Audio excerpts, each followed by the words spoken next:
وقال النبي صلى الله عليه وسلم إن من أفضل أيامكم يوم الجمعة فيه خلق آدم وفيه قبض وفيه النفخة وفيه الساعة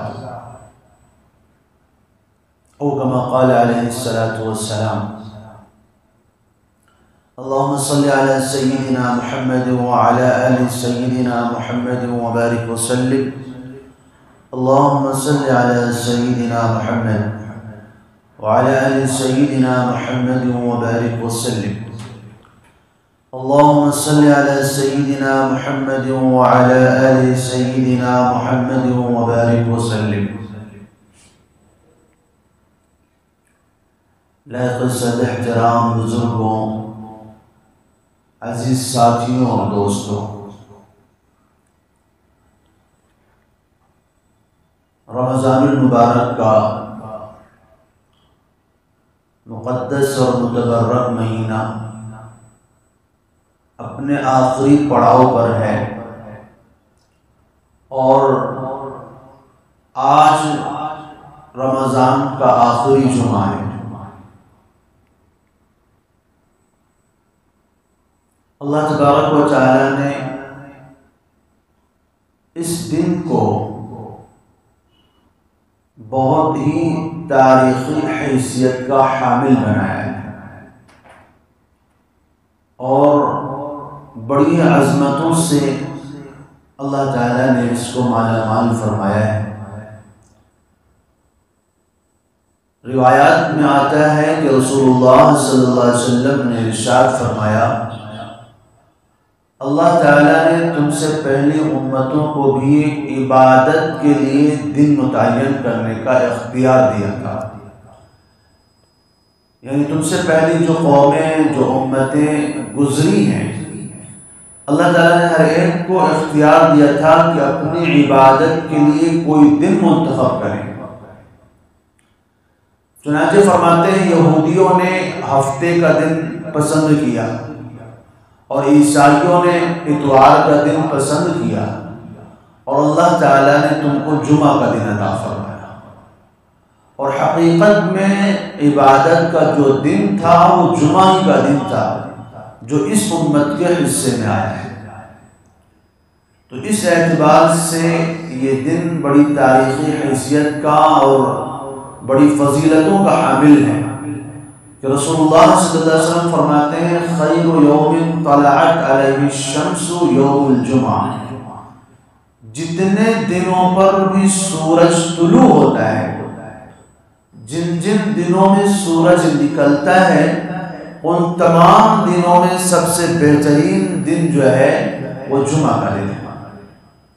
فرمایا فیہ خلق آدم، اسی دن میں حضرت آدم علیہ السلام کو پیدا کیا گیا، یعنی آدم علیہ السلام کا گارہ تیار کر کے جو سالوں تک پڑا رہا، اس کی جو تکمیل ہوئی ہے وہ جمعہ کے دن میں ہوئی۔ وفیہ نفخ آدم، اور اسی دن میں حضرت آدم علیہ السلام کے بدن میں روح ڈالی گئی۔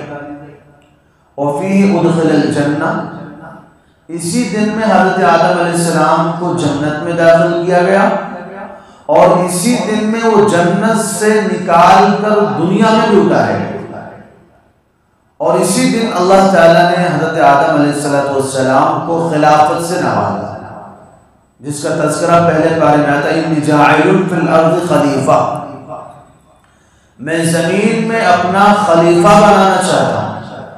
تو آدم علیہ السلام کو اللہ تعالیٰ نے جو خلافت عطا فرمائی، وہ خلافت بھی اللہ تعالیٰ نے جمعہ کے دن میں عطا فرمایا، اور اسی دن میں حضرت آدم علیہ السلام کا انتقال ہوا۔ اور دیگر انبیاء علیہ السلام کے بارے میں آتا ہے کہ حضرت نوح علیہ السلام کی کشتی جو جودی پہاڑ پر ٹھہری تھی وہ بھی جمعہ ہی کا دن تھا۔ حضرت ابراہیم علیہ السلام جب نمرود کی آگ سے باہر تشریف لائے وہ بھی جمعہ کا دن تھا، اور حضرت اسماعیل علیہ السلام نے ذی الحجہ کے مہینے میں جو اپنی جان کی قربانی پیش کی وہ بھی جمعہ کا دن تھا، اور حضرت ابراہیم اور اسماعیل علیہ السلام نے جب خانہ کعبہ کی تعمیر مکمل کی وہ بھی جمعہ کا دن تھا۔ فرعون غرق کیا گیا، وہ بھی جمعہ کا دن تھا، موسیٰ علیہ السلام کو نجات ملی۔ اور اسلامی تاریخ میں اگر دیکھا جائے تو اسلامی تاریخ کی سب سے پہلی جنگ جس کو قرآن نے یوم الفرقان کہا ہے، فیصلے کا دن فرمایا ہے، تو وہ یوم الفرقان جس کو یوم بدر کے نام سے ہم جانتے ہیں، جو اسلامی تاریخ کی سب سے پہلی جنگ ہے اور جو کفر اور اسلام کے درمیان جس نے جو فیصلہ کن جنگ جو ثابت ہوئی، غزوہ بدر، وہ بھی 2 رمضان جمعہ کے دن ہوئی۔ اور اسی طرح مسلمانوں کو عرب کے اوپر جو تسلط حاصل ہوا، مکہ جو فتح کیا گیا، مکہ جب مسلمانوں کے قبضے میں آیا، وہ بھی 17 رمضان جمعہ کا دن تھا۔ اور آپ جانتے ہیں کہ رسول اللہ صلی اللہ علیہ وسلم کے داماد حضرت علی رضی اللہ عنہ کی شہادت بھی جمعہ کے دن ہوئی، اور آپ کے نواسے حضرت حسین رضی اللہ عنہ کی شہادت 10 محرم کو بھی جمعہ کے دن ہوئی۔ اور فرمایا فیہ النفخہ، اسی دن میں قیامت بھی قائم ہوگی۔ جب دنیا کے خاتمے کا وقت آئے گا اور اللہ تعالیٰ زمین اور آسمان کو ختم کرنے کا ارادہ فرمائیں گے، تو وہ خاتمہ دنیا کا جو ہوگا وہ جمعہ کے دن میں ہوگا۔ اسی لیے روایات میں آتا ہے کہ رسول اللہ صلی اللہ علیہ وسلم نے فرمایا جب جمعہ کا دن آتا ہے تو زمین، آسمان، تمام مخلوقات، انسان و جنات کو چھوڑ کر چرندے، پرندے، سمندر کی مخلوقات، آسمانوں کی مخلوقات، فرشتے، سارے کے سارے ڈر رہے ہوتے، کپ کپا رہے ہوتے، خوف میں مبتلا ہوتے ہیں کہ کہیں ایسا نہ ہو کہ آج ہی قیامت آ جائے۔ لیکن جب سورج طلوع ہو جاتا ہے، ساری چیزیں معمول کے مطابق نظر آنے لگتی ہیں، پھر ان کو اطمینان ہو جاتا ہے کہ نہیں چلو آج قیامت نہیں آئے۔ تو فرمایا یہ تاریخی حیثیت کا دن ہے، جمعہ کا دن۔ اور فرمایا کہ اس دن میں میرے اوپر درود پڑھا کرو، فَإِنَّ صَلَاتَكُمْ مَعْرُوضَةٌ عَلَيَّ، کہ اس دن کے اندر میرے اوپر کثرت سے درود پڑھو، کیونکہ تمہارا درود میرے اوپر پیش کیا جاتا ہے۔ روایات سے پتہ چلتا ہے کہ رسول اللہ صلی اللہ علیہ وسلم نے فرمایا اِنَّ لِلَّهِ مَلَائِكَةً سَيَّاحِينَ، اللہ تعالیٰ نے کچھ فرشتوں کی ڈیوٹی لگائی ہے، کچھ فرشتوں کا وظیفہ متعین کیا ہے، یہ کام لگایا ہے کہ وہ پوری زمین میں چلتے رہتے ہیں، جہاں کہیں پر بھی کوئی بندہ رسول اللہ صلی اللہ علیہ وسلم پر درود پڑھتا ہے، وہ اس درود کو لے کر جا کر کے رسول اللہ صلی اللہ علیہ وسلم کی خدمت میں پیش کرتے ہیں، اس کا نام لے کر کے بتاتے کہ فلاں ابن فلاں نے آپ پر درود پڑھا ہے۔ تو فرمایا اگر کوئی بندہ دور سے میرے اوپر درود پڑھتا ہے، من صلی علیہ نائیا، اگر کوئی بندہ دور سے میرے اوپر درود پڑھتا ہے تو وہ درود مجھ تک پہنچایا جاتا ہے، اور اگر کوئی میری قبر پر آ کر درود پڑھتا ہے تو وہ درود میں خود سنتا ہوں اور اس کا جواب دیتا ہوں۔ تو جب رسول اللہ صلی اللہ علیہ وسلم نے فرمایا کہ تمہارا درود میرے اوپر پیش کیا جاتا ہے، تو ایک صحابہ میں سے کچھ لوگوں نے سوال کیا، قالوا یا رسول اللہ وکیف تعرض صلاتنا علیک وقد ارمت، اللہ کے رسول جب آپ دنیا سے چلے جائیں گے اور آپ مٹی میں دفن ہو جائیں گے تو پھر آپ کے اوپر میں ہم لوگوں کا درود کیسے پیش کیا جائے گا؟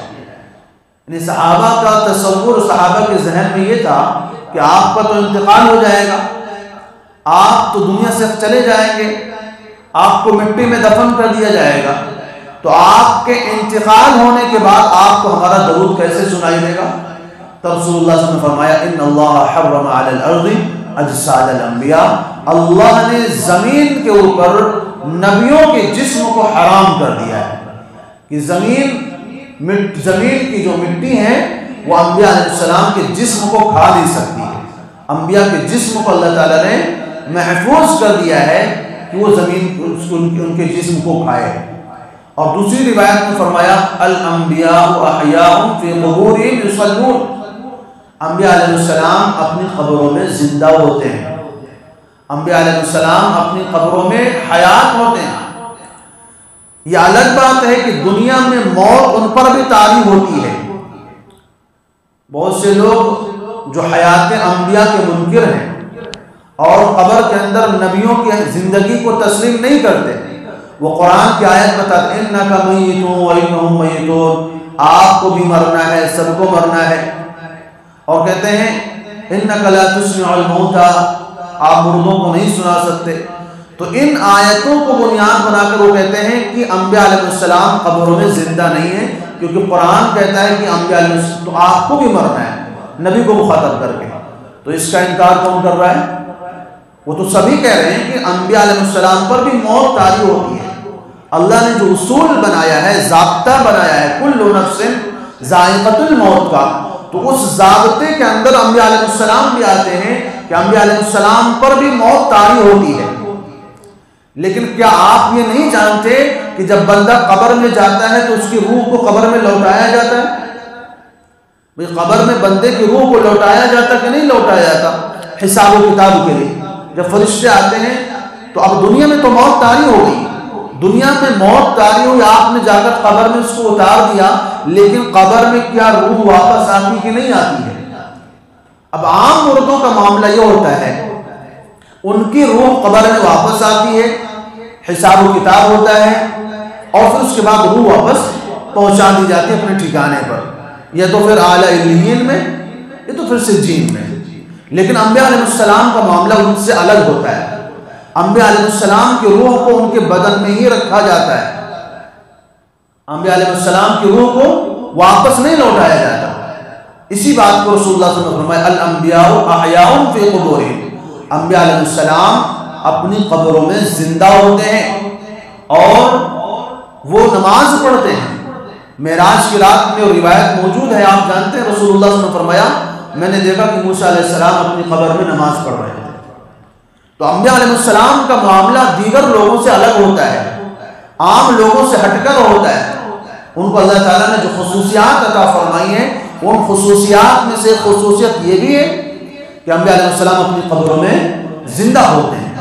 اور اس کی دلیل کیا ہے کہ رسول اللہ صلی اللہ علیہ وسلم فرماتے ہیں اگر کوئی بندہ میری قبر پر آ کر درود پڑھتا ہے تو اس کا درود میں خود سنتا ہوں اور اس کو جواب دیتا ہوں۔ ایک جملہ ہے جو عام طور پر بولا جاتا ہے اور اس مسئلے کو لے کر کے ایک مسلکی اختلاف ہے، یا رسول اللہ، یا نبی اللہ، یا حبیب اللہ۔ یہ جملہ بولنا ناجائز نہیں ہے۔ اگر کوئی یہ سمجھتا ہے کہ یا رسول اللہ کہنا غلط بات ہے، یا نبی اللہ کہنا غلط بات ہے، یا حبیب اللہ کہنا غلط بات ہے، جیسے ہم اللہ کو پکارتے ہیں اس طرح نبی صلی اللہ علیہ وسلم کو پکارنا غلط بات ہے، تو یہ جملہ کہنا ناجائز نہیں ہے، لیکن کہنے کی جگہ متعین کرنا ضروری ہے۔ کہنا کہاں ہے؟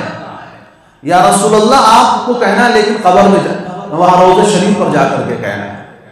آپ یا نبی اللہ کہیں، یا حبیب اللہ کہیں، یا رسول اللہ کہیں، جو بھی آپ رسول اللہ صلی اللہ علیہ وسلم کو پکارنا چاہتے ہیں تو پکارنا کہاں ہے؟ جب مدینہ تشریف لے جائیں، رسول اللہ صلی اللہ علیہ وسلم کے روضے پر جا کر کھڑے ہوں، وہاں جا کر کے رسول اللہ صلی اللہ علیہ وسلم کو آپ پکار کر کہیں یا رسول اللہ، یا نبی اللہ، کیونکہ وہاں پر نبی صلی اللہ علیہ وسلم سن رہے ہیں۔ آپ یہاں سے بیٹھ کر یا رسول اللہ، یا رسول اللہ کہہ رہے ہیں تو یہاں سے تو ہماری بات نہیں سن رہے ہیں، کیونکہ ہر جگہ سے سننا یہ اللہ کی خصوصیت ہے۔ ہر جگہ موجود ہونا، ہر ایک پکار کو سننا، اَمَّن يُجِيبُ الْمُضْطَرَّ إِذَا دَعَاهُ، ہر پکارنے والے کی پکار کو سننا یہ اللہ کی خصوصیت ہے۔ نبی کی خصوصیت کیا ہے کہ نبی صلی اللہ علیہ وسلم اپنی قبر میں زندہ ہیں، اور آپ کی قبر پر جا کر اگر کوئی آپ کو پکارتا ہے، درود پڑھتا ہے، تو آپ صلی اللہ علیہ وسلم سنتے ہیں۔ کیوں؟ آپ زندہ ہیں قبر میں۔ یہ اہل سنت والجماعت کا عقیدہ ہے۔ انبیاء علیہ السلام اپنی قبروں میں زندہ ہوتے ہیں اور باقاعدہ سلام کا جواب دیتے ہیں۔ روضہ اقدس پر جو لوگ جا کر سلام پیش کرتے ہیں، نبی صلی اللہ علیہ وسلم ان کے سلام کو سن کر اس کا جواب بھی دیتے ہیں۔ اور بڑا مشہور واقعہ ہے، تاریخی روایت ہے، قرآن و حدیث کی بات نہیں لیکن تاریخی روایت ہے۔ تقریباً 5000 یا 5500 کے قریب کا مجمع تھا۔ شیخ احمد رفاعی ایک بزرگ تھے، بہت بڑے اللہ والے گزرے ہیں۔ یہ حج کرنے جاتے تھے اور جب حج کر کے پھر مدینہ کی طرف سفر کرتے تھے تو رسول اللہ صلی اللہ علیہ وسلم مکے کے جو حاکم ہوتے تھے، بادشاہ ہوتے تھے، ان کو خواب میں بتا دیتے تھے کہ ان کو مدینے نہیں آنے دینا۔ اب وہ بادشاہ ان کو روک دیتا تھا، پھر کوئی اور طریقہ سوچتے تھے، پھر بادشاہ ان کو روک دیتا تھا، یہاں تک کہ انہوں نے بھیڑ کے ریوڑ کے اندر بھیڑ کی کھال پہن کر مدینہ جانے کی کوشش کی، سامان کے صندوق میں بند ہو کر مدینہ جانے کی کوشش کی، ہر ممکن کوشش کی کہ میں کسی طرح مدینے پہنچ جاؤں، لیکن رسول اللہ صلی اللہ علیہ وسلم بادشاہ کو اطلاع کر دیتے تھے کہ فلاں شکل میں وہ آ رہے ہیں، ان کو روک لو، ان کو مدینہ نہیں آنے دینا۔ تو جب کئی مرتبہ یہ معاملہ ہوا تو بادشاہ نے ان کے ساتھ سختی کی۔ رسول اللہ صلی اللہ علیہ وسلم اس کے خواب میں ہے کہ ہرگز ان کے ساتھ کوئی برا سلوک نہیں کرنا، میں ان کو یہاں اس لیے نہیں آنے دے رہا ہوں، اگر وہ یہاں آئیں گے تو پھر معاملہ بالکل الگ ہوگا، ان کی جو محبت میرے ساتھ ہے، ان کا جو تعلق میرے ساتھ ہے، وہ یہاں آئیں گے تو پھر مجھے قبر سے باہر آنا پڑے گا، اس لیے میں ان کو یہاں نہیں آنے دے رہا ہوں۔ پھر بادشاہ کو پتہ چلا تو پھر بادشاہ بڑے احترام سے ان سے پیش آیا۔ آپ کہتے ہیں ایک مرتبہ اللہ تعالیٰ نے ان کو موقع دیا وہاں جانے کا، تو وہاں جا کر کے رسول اللہ صلی اللہ علیہ وسلم کے روضے پر پہنچ کر انہوں نے ایک شعر پڑھا ہے، اور اس شعر کا ترجمہ یہ ہے کہ میں دوری کی حالت میں جب میں دور ہوتا تھا اپنی روح کو سلام کرنے کے لیے آپ کے در پر، آپ کے روضے پر بھیجا کرتا تھا، وہ میری نائب بن کر، میری خلیفہ بن کر، میری طرف سے آپ کے در پر آ کر وہ درود پیش کرتے تھے۔ آج میں خود آپ کے دربار پر آیا ہوں، آپ کے روضے پر آیا ہوں، آپ اپنا ہاتھ نکالیے تاکہ میں آپ کے ہاتھوں کو بوسا دوں۔ اس شعر کا ترجمہ ہے، تاریخ بتاتی ہے کہ 5000 سے زیادہ، اور بعض روایات میں اور بھی زیادہ کا تذکرہ تھا کہ 90,000 کے قریب لوگوں کا تذکرہ ہے، اتنے افراد روضے میں وہاں اس وقت مدینے میں موجود تھے۔ ان لوگوں کے سامنے رسول اللہ صلی اللہ علیہ وسلم کا ہاتھ قبر سے باہر آیا ہے اور انہوں نے رسول اللہ صلی اللہ علیہ وسلم کے ہاتھ کو بوسا لیا ہے، واپس ہاتھ قبر کے اندر چلا گیا۔ معجزہ ہے، ہو بھی سکتا ہے۔ میں نے اس لیے پہلے بتا دیا کہ قرآن حدیث کی بات نہیں، تاریخ کی بات ہے۔ علماء نے اپنی کتابوں میں اس واقعے کو درج کیا ہے اور یہاں تک بتایا ہے کہ اس وقت اس مجمع کے اندر حضرت شیخ عبد القادر جیلانی بھی وہاں پر موجود تھے۔ تو ان تمام باتوں کے بتانے کا جو مقصد اور خلاصہ ہے وہ یہ ہے کہ انبیاء علیہ السلام اپنی قبروں میں زندہ ہوتے ہیں، اور اگر کوئی جا کر ان کی قبر پر وہاں پر کوئی بات بولتا ہے، کوئی گزارش کرتا ہے، دعا کی درخواست کرتا ہے، تو انبیاء علیہ السلام اس کی دعا کو سنتے ہیں اور اس کی بات کو سنتے ہیں اور اس کے لیے دعا بھی کرتے ہیں۔ قرآن کہتا ہے وَلَوْ أَنَّهُمْ إِذْ ظَلَمُوا أَنفُسَهُمْ جَاءُوكَ فَاسْتَغْفَرُوا اللَّهَ وَاسْتَغْفَرَ لَهُمُ الرَّسُولُ لَوَجَدُوا اللَّهَ تَوَّابًا رَحِيمًا۔ نبی صلی اللہ علیہ وسلم کے انتقال کے بعد ایک صحابی کا ایسا واقعہ پیش آیا ہے اور انہوں نے آ کر کے اسی آیت کا حوالہ دے کر رسول اللہ صلی اللہ علیہ وسلم کو خبر میں مخاطب کیا ہے اور پھر آپ کی طرف سے ان کے لیے دعا کی گئی ہے۔ تو بہرحال یہ تمام اہل سنت والجماعت کا اور تمام مکاتب فکر کا یہ متحدہ عقیدہ ہے کہ انبیاء علیہ السلام اپنی قبر میں زندہ ہوتے ہیں۔ تو بات یہ چل رہی تھی کہ صحابہ نے پوچھا اللہ کے رسول کہ ہمارا درود آپ کے اوپر کیسے پیش کیا جاتا ہے جبکہ آپ تو اپنی قبر میں تشریف لے جا چکے ہوں گے؟ تو فرمایا ان اللہ حرم علی الارض اجساد الانبیاء۔ تو اس دن میں رسول اللہ صلی اللہ علیہ وسلم نے فرمایا کثرت سے میرے اوپر درود پڑھا کرو۔ اس دن کو جمعہ کا دن اسی لیے کہا گیا ہے کہ جمعہ کے دن میں ہم لوگ آ کر جمع ہوتے ہیں۔ پہلے طریقہ یہ ہوتا تھا کہ گاؤں میں، دیہات میں، چھوٹے چھوٹے بستیوں میں جمعہ نہیں ہوا کرتے تھے، ایک جگہ شہر میں بڑی جگہ پر جمعہ ہوتا تھا، تو پورے ہفتے لوگ اپنے اپنے گاؤں میں اپنی اپنی جگہوں پر نماز پڑھتے تھے، لیکن جب جمعہ کا دن ہوتا تھا تو پھر شہر میں آ کر کے اجتماعی طور پر جمعہ کی نماز ادا کرتے تھے۔ تو چونکہ جمعہ کا دن اس لیے ہے، جمعہ کو اس لیے کہا جاتا ہے کیونکہ اس میں ہم جمع ہوتے ہیں اور جنت میں بھی جمع ہوں گے، اس لیے اس دن کو جمعہ کا دن کہا جاتا ہے۔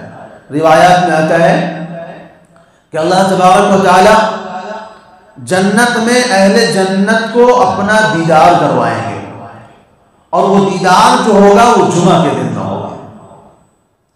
اب رہی یہ بات کہ وہاں پر رات تو ہوگی نہیں، سورج ہوگا نہیں، دھوپ نہیں ہوگی۔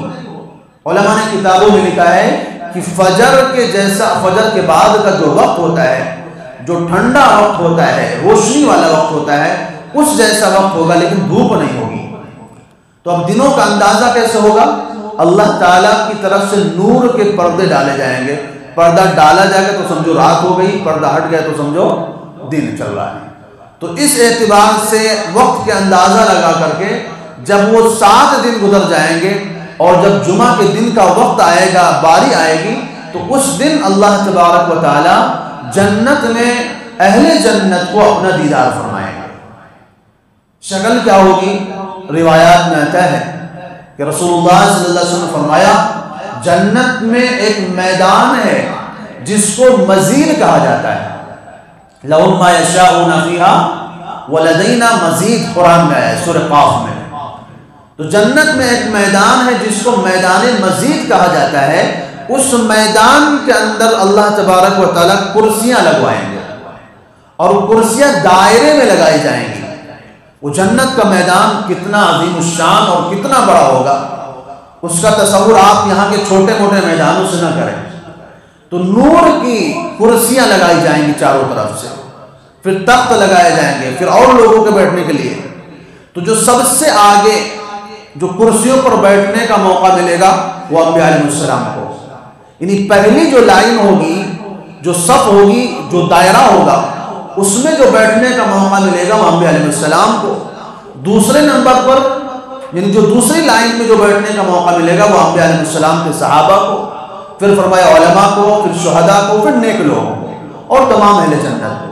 اپنے اپنے جنت کے مراتب کے اعتبار سے آگے اور پیچھے بیٹھنے کا موقع ملے گا، لیکن یہ کرسیاں دائرے میں ہوگی اور پھر اس دائرے کے بیچ میں اللہ کا عرش اتارا جائے گا، اللہ کا تخت آئے گا۔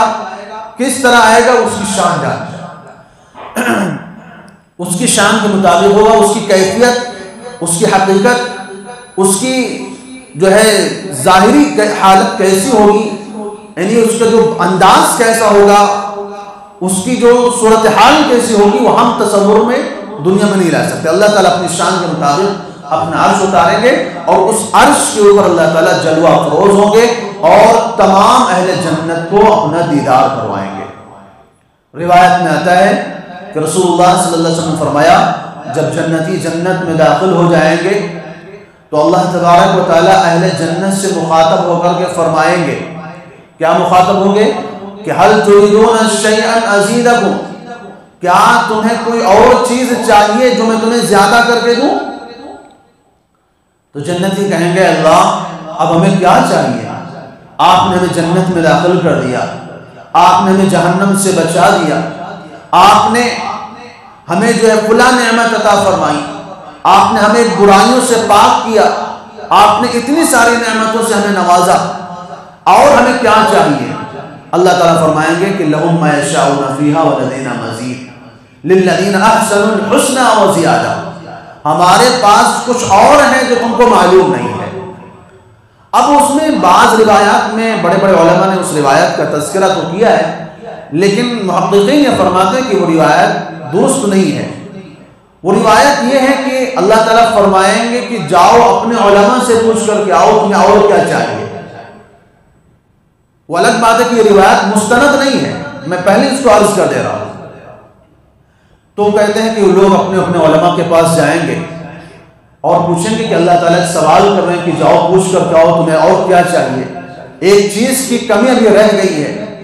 تو جنتی اپنے اپنے علماء کے پاس جا کر سوال کریں گے تو علماء بتائیں گے کہ دیکھو اللہ تبارک، دیکھو جب آپ کسی کے گھر مہمان بن کر جاتے ہیں تو مہمان نوازی کے سارے سامان، کھانے لگے ہیں، ڈشیں لگی ہیں، گدے لگے ہوئے ہیں اور طرح طرح کے مشروب سجائے گئے ہیں، طرح طرح کی نعمتوں کے دسترخوان لگے ہوئے ہیں، لیکن اگر میزبان ہی نہ آئے تو پھر دعوت کا مزہ بیکار ہو جاتا ہے۔ جس سے ملاقات کے لیے آپ گئے وہی سامنے نظر نہ آئے تو پھر دعوت میں جانے کا مزہ کرکرا ہو جاتا ہے۔ تو جاؤ اللہ تعالیٰ سے کہو کہ ہم آپ کا دیدار کرنا چاہتے ہیں۔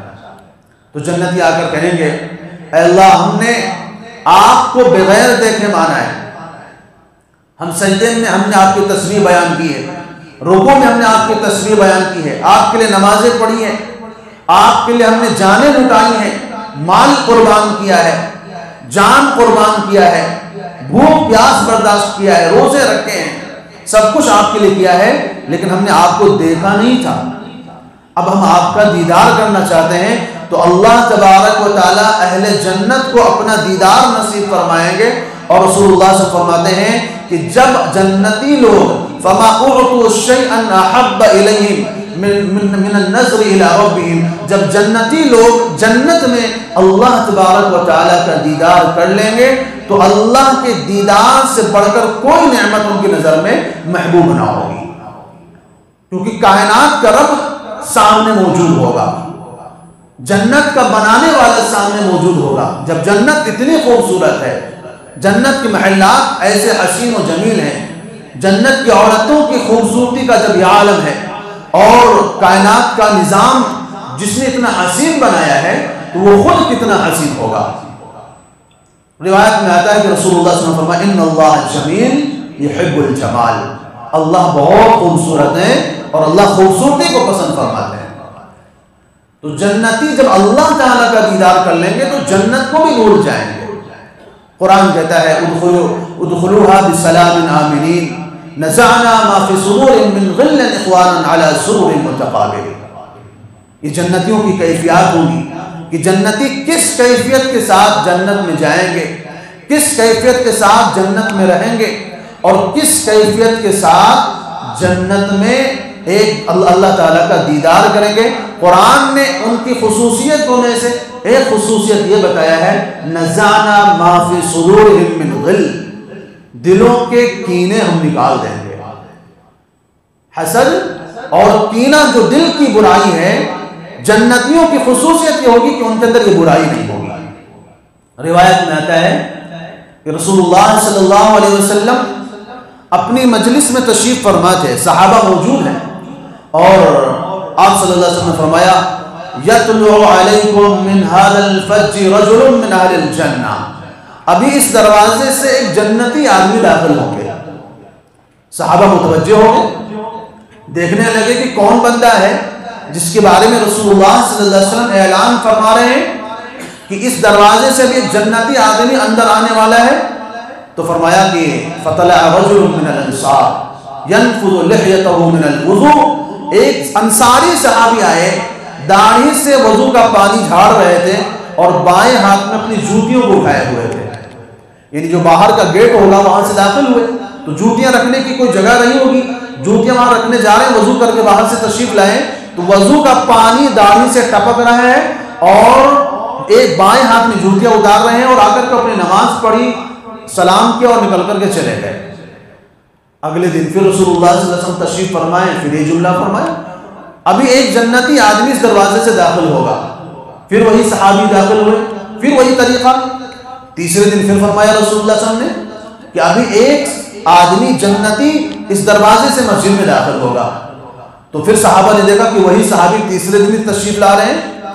تو ایک صحابی حضرت عبداللہ بن عمرو بن عاص رضی اللہ تعالیٰ ان کو تجسس ہوا، ان کو جستجو ہوئی کہ کون سا ایسا عمل ہے، کون سی ایسی خوبی ہے، کون سا ایسا کمال ہے ان کے اندر کہ جو رسول اللہ صلی اللہ علیہ وسلم 3 دن سے لگاتار ان کے جنتی ہونے کا اعلان کر رہے ہیں۔ کہتے ہیں میں ان کے پاس گئے، میں نے بہانے بنائے۔ بہانہ کیا بنایا کہ میرے والد صاحب سے جھگڑا ہو گیا ہے اور میں نے قسم کھا لیا ہے کہ میں 3 دن تک ان کے گھر میں نہیں جاؤں گا۔ اب میں والد صاحب سے جھگڑا کر چکا ہوں، اب مجھے گھر میں تو جانے کا نہیں ہے، میں یہ چاہتا ہوں کہ 3 دن تک آپ مجھے اپنے گھر میں ٹھہرا لیں۔ انہوں نے کہا اچھی بات ہے، آئیے تشریف لائیے، 3 دن رہنے میں کیا مسئلہ ہے۔ اب وہ جا کر کے ان کے گھر میں رہنے لگے. اب ان کے عمل کو نوٹ کر رہے ہیں کہ دیکھیں کرتے کیا ہیں. اب وہ دیکھ رہے ہیں کہ رات میں جاتے ہیں, عشاء کی نماز پڑھ کر کے مسجد سے تشریف لاتے ہیں, دعائیں پڑھتے ہیں, سو جاتے ہیں, رات میں اٹھتے بھی نہیں ہیں, کوئی جو ہے نوافل بھی زیادہ نہیں پڑھ رہے ہیں. پھر ان کی آنکھ کھلتی ہے تو صبح کھلتی ہے, آنکھ کھلتی ہے تو دعا پڑھتے ہیں, دعا پڑھتے ہیں, اس کے بعد نیند سے اٹھنے کی دعا پڑھتے ہیں, وضو کرتے ہیں, پھر مسجد جاتے ہیں, فجر نماز پڑھ کر آتے ہیں. کہتے ہیں 3 رات تک میں نے یہی عمل نوٹ کیا کہ الگ سے کوئی کام نہیں کر رہے. نمازیں ہم بھی پڑھتے ہیں, نمازیں وہ بھی پڑھ رہے ہیں, الگ سے نہ نوافل زیادہ پڑھ رہے ہیں, نہ کوئی خاص ذکر کر رہے, نہ کوئی مجاہدہ کر رہے, نہ مراقبہ کر رہے, نہ اور کوئی ایسا خاص کام کر رہے ہیں. میں نے سوچا پھر کیا وجہ ہے کہ رسول اللہ صلی اللہ علیہ وسلم نے ان کے جنتی ہونے کا اعلان کیا ہے, کیا وجہ ہے؟ تو کہتے ہیں میں نے ان کو حقیقت بتا دیا کہ دیکھو ہمارے والد سے کوئی جھگڑا نہیں تھا, کوئی لڑائی نہیں تھی. میں نے آپ کے پاس آ کر رہنے کے لیے بہانہ کیا تھا, میں آپ کے پاس رہنا چاہتا تھا, آپ کو نوٹ کرنا چاہتا تھا, دیکھنا چاہتا تھا کہ آپ کون سا ایسا کام کرتے ہیں کہ جس کی وجہ سے 3 دن سے رسول اللہ صلی اللہ علیہ وسلم آپ کے بارے میں فرما رہے ہیں کہ اب اس دروازے سے ایک جنتی آدمی آنے والا ہے, اب اس دروازے سے ایک جنتی آدمی آنے والا ہے. لیکن میں نے نہیں دیکھا. فلم ارaka تعمل عملا کثیرا, کہنے لگے میں نے تو کوئی آپ کو عمل ایسا کرتے ہوئے نہیں دیکھا, میں نے آپ کو کوئی ایسا کام کرتے ہوئے نہیں دیکھا کہ اتنے صحابہ میں سے رسول اللہ صلی اللہ علیہ وسلم آپ کے لیے اعلان فرما رہے ہیں کہ یہ بندہ جو ہے جنتی بندہ ہے, یہ بندہ جنتی بندہ ہے, یہ بندہ جنتی بندہ ہے. 3 دن سے اعلان فرما رہے ہیں. تو انہوں نے کہا فما ہوا الا ما رأیت, جو دیکھا بس اتنا ہی ہے اور کوئی خاص کام نہیں ہے. کہتے جب میں نے جانے لگا تو انہوں نے مجھے بلایا اور کہا دیکھو ما ہوا الا ما رأیت, اتنا ہی عمل کرتا ہوں جو آپ نے دیکھا ہے. میں کوئی تنہائی میں جا کر, کسی گوشے میں جا کر, کسی رات کے حصے میں جا کر کوئی خاص عمل نہیں کر رہا. میں بس وہی نماز پڑھ رہا ہوں, وہی معمول کی عبادتیں کر رہا ہوں جو سارے لوگ کر رہے ہیں. لیکن غیر انی لا اجد علی احد من المسلمین غشا علی نعمت اعطاہ اللہ ایاہ. ہاں میرے اندر ایک بات ہے, اور وہ بات کیا ہے؟ اللہ نے اگر کسی بندے کو اپنے کسی بندے کو اگر اللہ نے کوئی نعمت, کوئی خیر, کوئی بھلائی دی ہے تو میں اس کے بارے میں اپنے دل کے اندر کوئی کینہ یا حسد نہیں پاتا. میرا دل پاک ہے. اللہ نے کس کو کیا دیا ہے, کس کو کس نعمت سے نوازا ہے, کس کو کس دولت سے نوازا ہے, مجھے اس سے کوئی لینا دینا نہیں ہے. میرا دل ہر چیز سے پاک ہے. اللہ نے جس کو جو دیا ہے مجھے اس سے کوئی مطلب نہیں ہے. میں اللہ تعالیٰ نے مجھے جو دیا مجھ پر راضی ہوں. کسی بھی مسلمان کے بارے میں اپنے دل میں کینہ نہیں پاتا ہوں. تو انہوں نے فرمایا, حضرت عبداللہ بن عمرو بن عاص رضی اللہ تعالیٰ عنہ فرمایا فَهَذَا الَّذِي بَلَّغَتْ بِكَ وَهَذَا الَّذِي لَا نُطِيقُ, یہی وہ چیز ہے جس نے آپ کو اس مقام تک پہنچایا ہے, اور یہی وہ چیز ہے جس کی ہمارے اندر طاقت نہیں ہے کہ ہم حسد میں مبتلا ہو جاتے ہیں, ہم ایک دوسرے کے بارے میں کینے میں مبتلا ہو جاتے ہیں, ایک دوسرے کے تعلق سے دل کے اندر برائی رکھ لیتے ہیں. تو جنتی لوگوں کے بارے میں اللہ تعالیٰ نے کیا فرمایا, نزعنا ما فی صدورہم, ہم ان کے دلوں سے کینے کو نکال دیں گے. کیونکہ کینہ ایسی برائی ہے جو انسان کو دین سے دور کرتا ہے. فرمایا یہ دین کو موڑنے والی چیز ہے. یہ پہلی امتوں کے اندر جو برائی تھی یہ تمہارے اندر آ گئی. تو یہ اہل جنت کی خصوصیت ہے کہ اللہ تعالیٰ فرماتے ہیں کہ جنتی جب جنت میں جائیں گے اور اللہ کا دیدار کریں گے تو ان کی کیفیت کیا ہوگی؟ رسول اللہ صلی اللہ علیہ وسلم لا تحاسدوا, حسد مت کرو, لا تباغضوا, ایک دوسرے کے بارے میں دل میں بغض نہ رکھو, لا تدابروا, قطع تعلق مت کرو, بات چیت بند مت کرو, کونوا عباد اللہ اخوانا. اور قرآن میں کہتا ہے اخوانا علی سرر متقابلین, فرمایا کہ بھائی بھائی بن کر کے رہو, پیار اور محبت سے رہو. یہ ساری بیماریاں تمہارے اندر تفرقہ پیدا کرنے والی ہیں, اور یہ اہل جنت کی خصوصیات کے خلاف ہیں. تو یہ چند باتیں میں نے آپ کے سامنے اس دل کے تعلق سے, اور قیامت کے دن اللہ تبارک و تعالیٰ کی طرف سے جو خصوصیت کے ساتھ اس دن میں اہل جنت کے واسطے اللہ تعالیٰ کے جانب سے جو سب سے بڑے انعام اور سب سے بڑی جو نعمت کا جو اہتمام کیا جائے گا اللہ کے دیدار کا, وہ چند باتیں روایات کی روشنی میں نے آپ کے سامنے رکھ دیا ہے. اللہ تبارک و تعالیٰ سے دعا ہے کہ اللہ تعالیٰ ہم سب کو ان تمام باتوں پر عمل کی توفیق عطا فرمائے.